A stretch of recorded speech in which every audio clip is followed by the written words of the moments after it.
you've dealt largely with great icons. This is a buried story.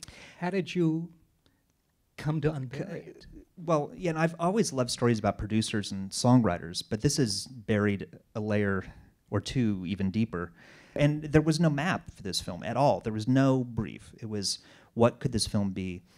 And the first thing I did was I did 50 oral histories with backup singers just to figure out how that whole world worked. And instantly, it became 3D to me. You know, I figured out the stories and the themes and the characters, and I saw what the film could be. You've selected about half a dozen or so.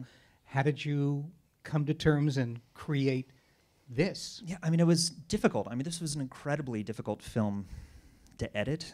First of all, I had to come up with an idea of what was my definition of a backup singer, because it could spiral off in so many directions. You could talk about girl groups, or talk about Nashville singers, or talk about male singers, or on and on and on. And I felt like I had to come up with a very specific definition and come up with a group of ladies who came from different generations, whose stories echoed each other.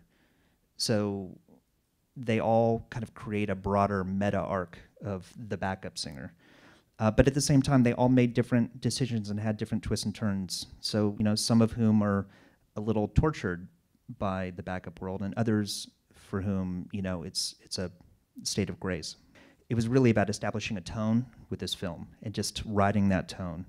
And that tone comes from those ladies. I mean, that's soulful, a little bittersweet, beautiful tone. I just wanted to kind of stay in that zone. There's an almost musical structure to the way you weave present and past and performance as well. I just started collecting songs. I mean, I listened to the radio endlessly, and my other producer, Kate Rogers, and everybody working on it, we were all listening to the radio, rediscovering backup vocals and songs we all knew, and it was constantly this, oh my God, I never realized that Steely Dan song, or that Peter Gabriel song, or that whatever song, was based on a backup singer hook. So the interviews themselves didn't give you a list to I mean, they gave me bits pursue. and pieces, but not, because honestly, backup singers, for the most part, they're the least music historians of all, because a lot of times their encounter with a song was a 3-hour session 30 years ago. So they always say, I can't remember what I sang on. They occasionally have these very specific, great stories, but they were doing sometimes 3 or 4 sessions a day. 9 out of 10 of those were flops and disappeared. And it's just difficult for them to put it into any kind of historical context.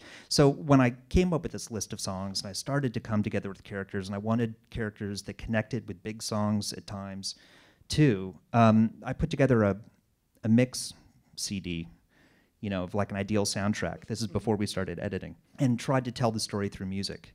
And I found it really helpful, because music for me, and in my music documentaries, is not adornment, and it's not wallpaper, and I see music used as wallpaper all the time.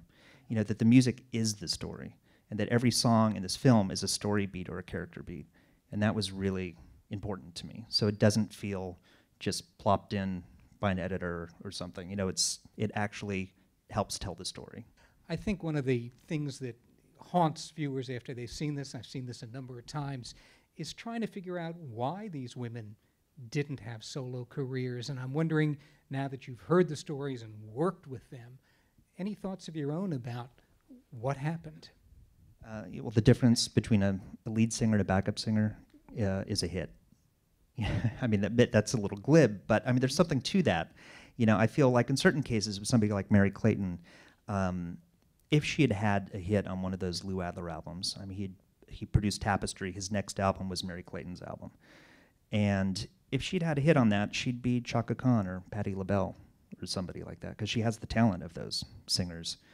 Another thing I've been thinking about is that backup singers, I mean, ambition certainly is a huge part of it, and talent, I think, is probably second or third on the list of reasons people become stars. But ambition is a big one, maybe first on the list. And these singers are so good and so naturally good, and have been so good since they were children, that I don't think they ever had to work that hard at it. They were always just great.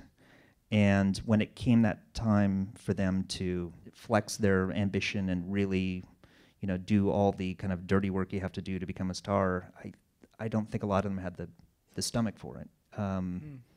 And you know, but Stevie Alexander says in the film, a lot of us are not great self-promoters, and I think that might be part of the reason. And there are a whole bunch of other, you know, Sting talks about it too. There's an element of fate. At one point, I had a montage of reasons why backup singers were saying their solo records didn't take off. Mm-hmm. And it was stuff like, the week my record came out, my A&R guy got busted for coke.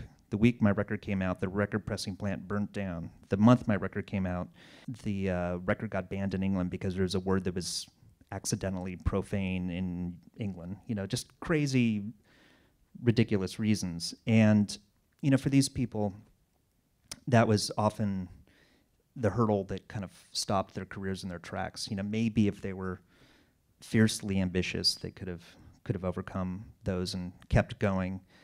But the backup world is not a bad place to remain. I mean, The Waters, for instance, said to me that, you know, we've sung behind these artists and they might have one hit and they come and they have a 3-year career or a 5-year career and then they vanish.